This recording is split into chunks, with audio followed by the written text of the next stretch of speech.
Mummy આજે તો શું બનાવે છે? આજે કઢી બનાવે છે અને રોટલા. તો જો આ દહીં લઈ લીધું છે.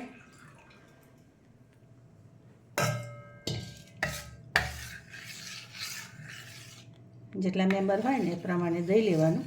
તો આ દહીં છે, મીડિયમ ખાટું છે, બરાબર. એમાં પાણી રેડી દઈશું. જો હવે દહીં થઈ જાય ને આવી રીતે સરસ. હજુ આપણે એને બ્લેન્ડર ફેરવીશું, પણ આ તો તને કહી દઉં કે આવી રીતે દહીં એ કરી લેવાનું. પછી આ ઘઉંનો લોટ છે તો ઘઉંનો લોટ એડ કરવાનો. ઘઉંનો લોટ કેમ એડ કરે?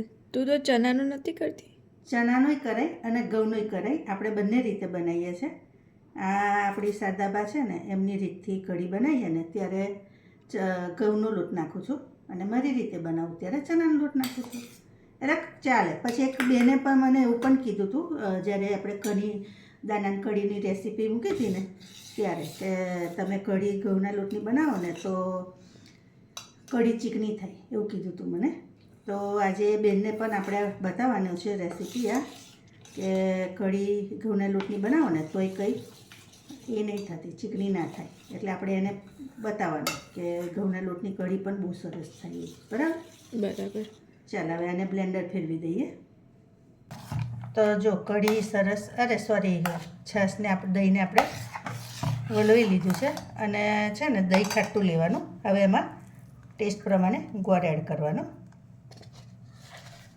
કારણ કે કઢી ખાટી મીઠી સારી લાગે એટલે થોડોક ગોળ એડ કરવાનો.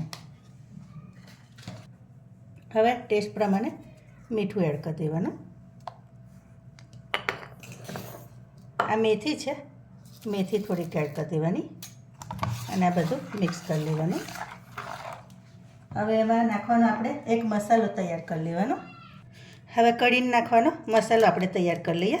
તો પહેલાં છે ને મરચું લઈ લેવાનું. હવે આ ધાણા છે એ પણ એડ કરી દેવાના.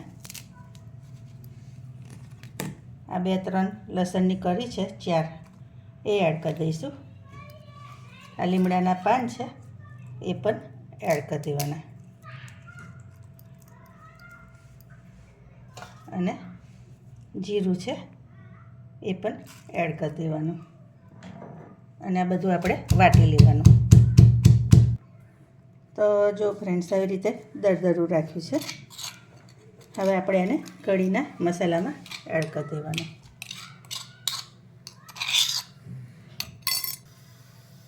હવે કઢાઈ લીધું છે વઘાર્યું, એમાં આટલું ઘી એડ કરી દેવાનું.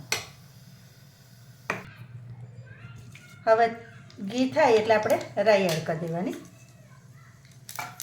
અને થોડુંક જીરું એડ કરી દેવાનું.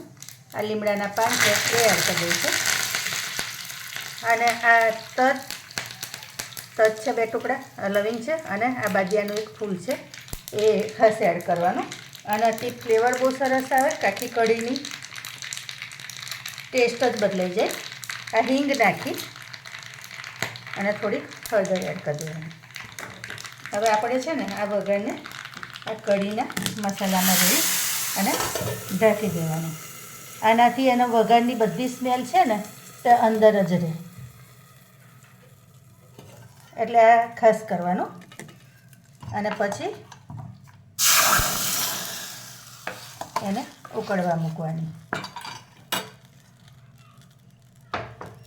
હવે કઢીને હંમેશા છે ને ફૂલ ગેસે હલાવતા રહેવાનું અને ઉકાળવાની. તમારે એને ધીમા ગેસે નહીં કરવાની, બને ને એટલી ફૂલ ગેસે થોડી વાર ઉકાળી લેવાની. તો જુઓ ફ્રેન્ડ્સ, કઢી સરસ મજાની ઉકળી ગઈ છે. અને જો તમને હું નજીકથી બતાવું તો કઢી જરા પણ એવું નહીં લાગે કે ચીકણી થઈ છે. જુઓ, જોઈ, બહુ જ સરસ થઈ છે. અને આ રેસીપી, કઢીનો રેસીપી તમારી સાથે એટલે શેર કરીશ કે મારી હાઉસટેકની એક ફ્રેન્ડ છે ને, એને મારા હાથની કઢી બહુ જ ભાવે છે. તો એને કહ્યું હતું કે ભાભી મને કઢી શીખવાડવા આવજો. તો મેં કહ્યું હતું કે હું વિડીયો મૂકીશ તમારા માટે, તમે જોઈ લેજો. તો આ એમના માટે, અને બીજા જે ગુજરાતી ના હોય ને એમને ના આવડતી હોય કઢી, તો આ રેસીપી એમની માટે છે. દાણા ઉપરથી ગાર્નિશ માટે નાખી દીધા છે. તો જો ફ્રેન્ડ્સ, મસ્ત મજાની કઢી અને રોટલો તૈયાર છે. ચાલો જમવા. મારી રેસીપી કેવી લાગે છે એ પણ ચોક્કસથી કહેજો. નવી રેસીપી સાથે ફરી મળીશું. Thank you.